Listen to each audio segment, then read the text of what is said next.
திருப்புகழ். ஐங்கரனை ஒத்த மனம் ஐம்புலம் அகற்றி வளர் அந்தி பகல் அற்ற துணை அருள்வாயே. அம்புவில் தனர்க்குள் வளர் செந்தமிழ் வளர்த்தி உன்னை அன்போடு துதிக்க மனம் அருள்வாயே. கொங்கில் உயிர் பெற்று வளர் தெங்கரையில் அப்பர் அருள் கொண்ட உடல் உற்ற பொருள் அருள்வாயே. குஞ்சர முகற்றிலைய கந்தன் என வெற்றி பெற கொங்கனகிரிக்குள் வளர் பெருமானே. கொங்கனகிரிக்குள் வளர் பெருமானே.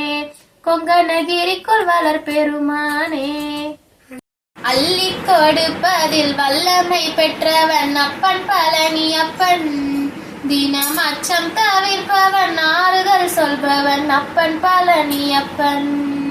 கள்ளம் கபடம் இல்லாதவர் தம்மிடம் காவலில் நின்றிருப்பான். அங்கு கால்நடையாய் வரும் மானிட ஜாதியை கண்டு களித்திருப்பான். துள்ளி வரும்படி வேலுக்கு மேலொரு ஜோதி பிளமும் உண்டோ. அந்த சுப்பையன் போலொரு அற்புத தெய்வத்தை சொல்ல மொழியும் உண்டோ. வெள்ளி விழி 12 கண்ட பின் வேறொரு சொர்க்கம் உண்டோ. ஆண்டி வேஷத்திலாயினும் வீரத்திலாயினும் வேலனை வெல்வதுண்டோ. சித்தர் வணங்கிய சேவர் கொடியோனை சென்று பணிந்திடுவோம். அந்த சிக்கலிலாயினும் செந்திலாயினும் சென்று பணிந்திடுவோம்.